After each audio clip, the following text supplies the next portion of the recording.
when the main character goes by many names like Sid, Shadow and so forth, turned 13 years old in a series called The Eminence. In Shadow, there is a time skip where Shadow, the leader of Shadow Garden, and 7 Shadows, Shadow's subordinates, separate themselves for 2 years and 7 months to become more vital for a big battle against a group called the Cult of Diablos. However, in the anime and light novels, we don't get to see what happens during those years, except for the Eminence in Shadow RPG game. There is a story mode called 7 Shadows Chronicles, canon to the main storyline.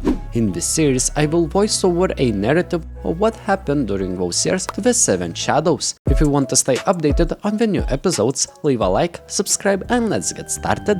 Rise of Garden Part 1-1 Shadow Garden Mobilize Episode 1 Prelude. Alpha tells Sid that it's time for them to leave him. She explains that 7 Shadows have chosen to secretly increase the Shadow Garden's power in preparation for all-out conflict with the Cult of Diablos. To prepare counterattacks against Cult's immense influence over the world, they are certain that they will come for a showdown between the Shadow and the Cult of Diablos, a deadly battle in the shadows of a world. Alpha says her goodbyes and they begin walking on their own. This is what 7 Shadows can do for Shadow and Shadow Garden. They also create a rule in which one of the 7 Shadows regularly visits the leader for updates and other things. As the narrative unfolds, a time skip occurs in which 7 Shadows create a trap for the cult's members. We get a dialogue between the mysterious captain and the mysterious soldier A. A for average, the former asking how are things coming along and the latter replying that they are in position with no sign of anyone nearby. However, regarding the convoys of the possessed they were chasing, Soldier A stopped short of continuing the report. The captain asks if there's a problem, to which he replies that they discovered the remains of a cage and a carriage used by the convoy, but they appear to have been abandoned several years ago. Captain concludes that they received outdated intel, wishing that the cult would be more generous with information. He also says that there's no doubt that this ghost town was used as a base by whoever intercepted that convoy. Captain says that his team will need to see if it leads to any clues about their location or identity. At that moment, someone from afar says that it won't be necessary. Captain, shocked, asks who's there, but Soldier A at that moment notices that there's fire around them, making Captain reassure not to let panic spread across soldiers and stay focused as they have backup on the way. The soldier hesitantly confirms the captain's words while the village appears to be surrounded by fire. He also wants to ask if it could be, but before he finishes the sentence, the soldier gets attacked by a known projectile and starts bleeding. The captain notices that the enemy is above him. Alpha says that ungenerous sharing of intelligence between them and the Cult of Diablos is exactly why they were lured here. When the captain asks who she is, we get this cutscene.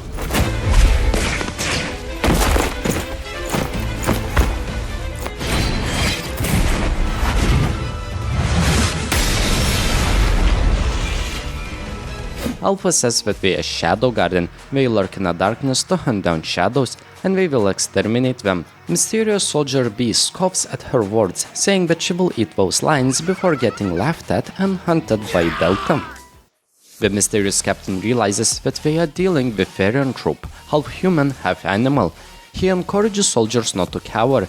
Ita appears with comeback saying that she will make them cower. She throws a slime at them without doing anything special. Soldier C, confused at first, but unharmed, realizes that the enemy was just bluffing. Ita calls upon Epsilon, which with her music hardens the slime, killing the soldier. Soldier D now realizes that they are no ordinary bandits.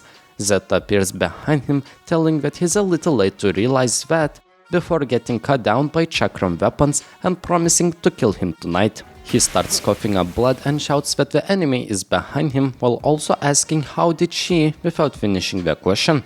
The captain realizes that it was an assassin.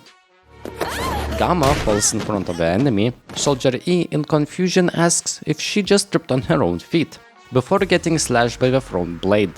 Beta says that even Shadow members struggle to predict Gamma's next move, so less the enemy. But Beta's sword style is a little more straightforward, but can the enemy evade it is a different story before getting eliminated by Beta's attack.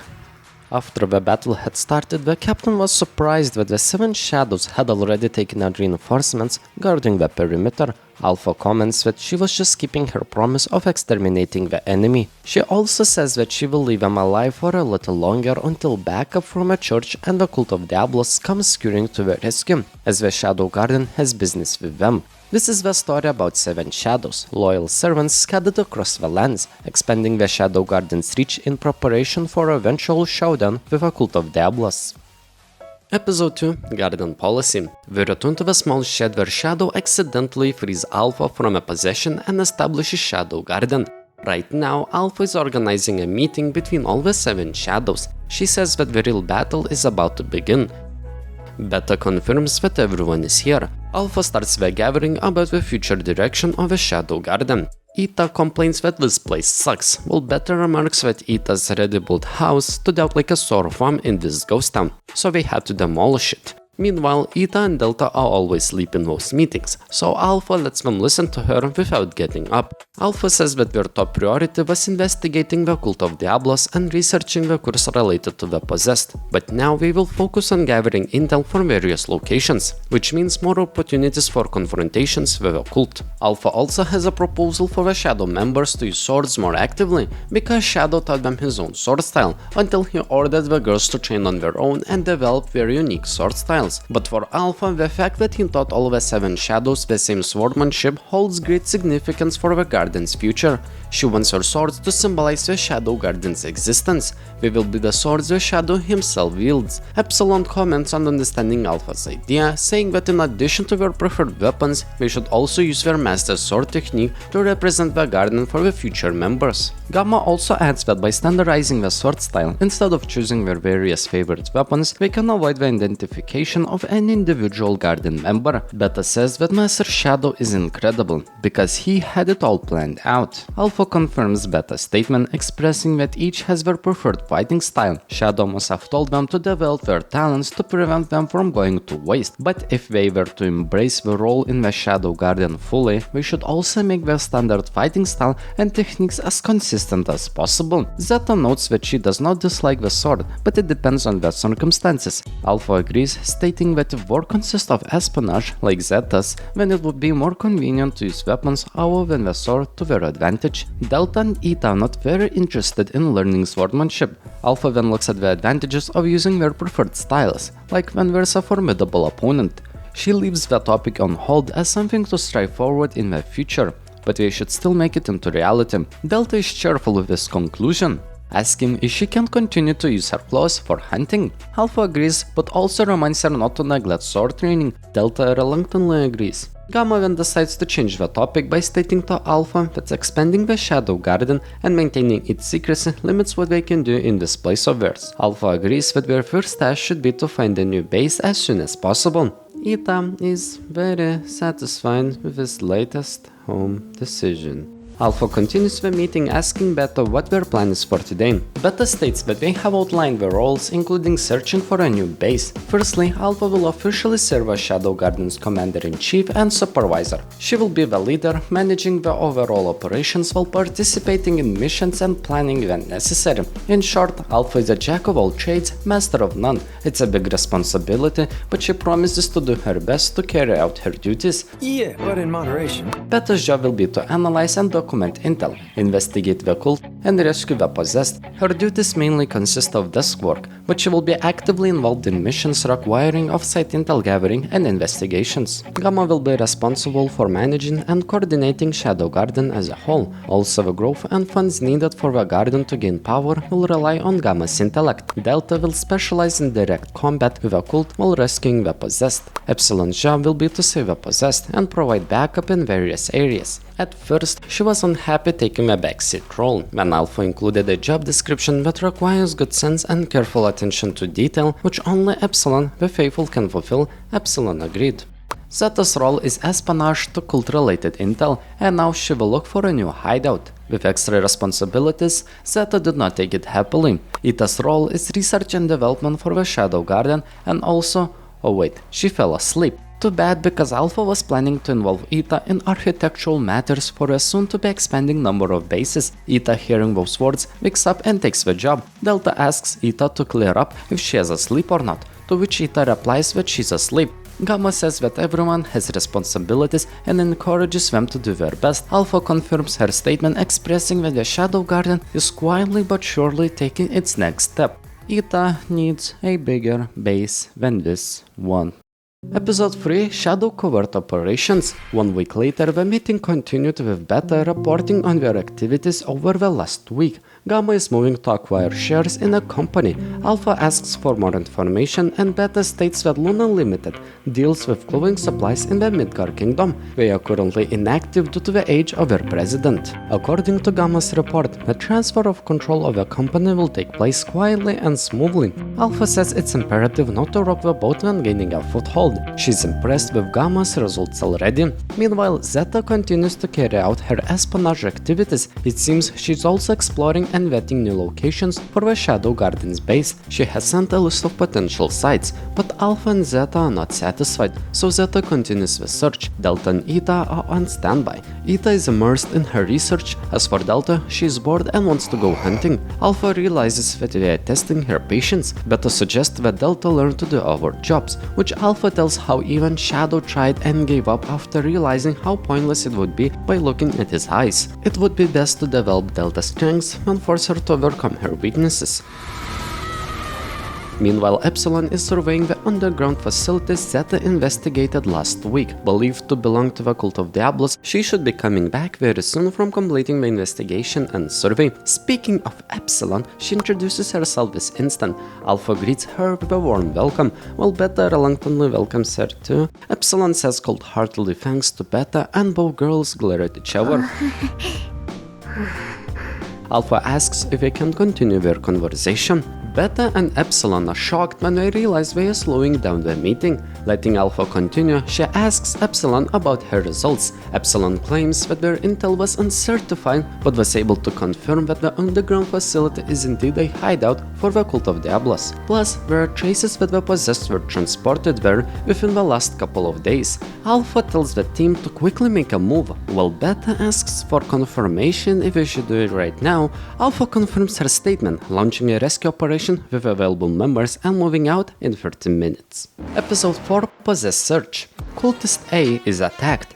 Epsilon states that it's likely he was the only one currently on watch. During her investigation, they always kept a single guard rotation. Alpha concludes that this place is not important to the cult. Delta asks if it's because of a puny guard. Alpha confirms Delta's question and states if this place was truly significant, then they wouldn't have guarded it so obviously. Such is the cult's nature. That said, there's no doubt that this is the hidden location. The possessed are being transported here as they speak. To save them, they need a diversion, because the last time they tried to exterminate them, one of the scientists felt cornered and administered a drug to the possessed in their previous rescue operation, making the Shadow Garden unable to subdue the possessed, who had experienced a magical overload. But this time, Delta and Beta will be in that diversion team. Delta will be the vanguard, while Beta deals with leftovers. Once they lure out the enemy, Alpha and Epsilon will sneak into the facility and prioritize rescuing the possessed. They start the operation. As always, Delta annihilates the cultist without any mercy. One of the soldiers wants to call for backup. Beta, hearing this, let him go. Delta angrily asks why she let him go, and Beta explains that he was planning to bring more prey.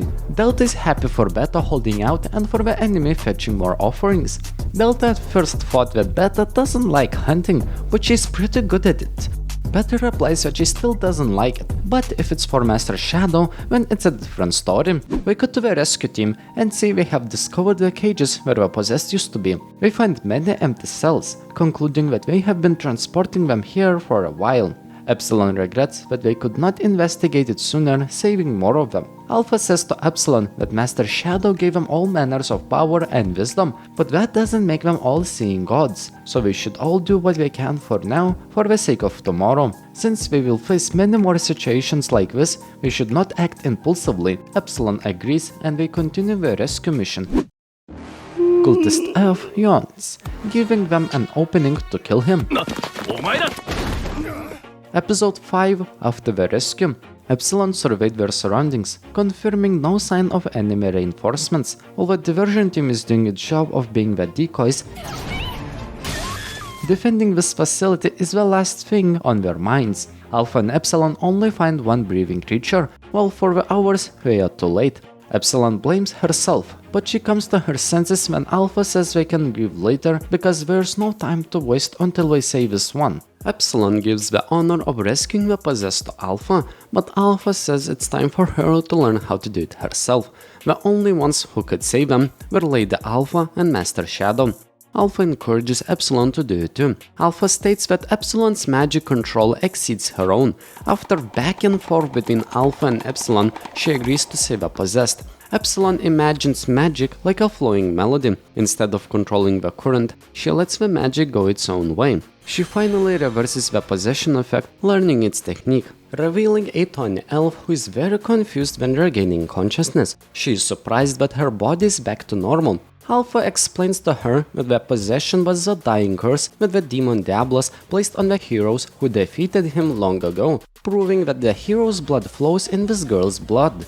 The girl processes this information, but says it doesn't matter since she already lost everything, her status, honor, and even her will to live. Alpha says that even though you lost it, you can start anew. The Shadow Guardian knows the truth of this world. They know the secret reality of those who distort history and even seek to resurrect the demon. And what happened to the lives of those tormented by the curse, and how the possessed such as yourself have been victims of various experiments by the Cult of Diablos. The tiny elf is shocked by the name Cult of Diablos, which appears in fairy tales. Not only that, she sees the cages around her. Realizing that she was not the only victim, Alpha gives her two choices. She can either cling to the life restored to her and live like nothing ever happened, or become a member of a Shadow Guardian and fight the darkness that lurks in the shadows and distorts this world. After consideration, she asks if they care about her past, to which Alpha declares that they will listen if she wishes to tell, but asks if it will be relevant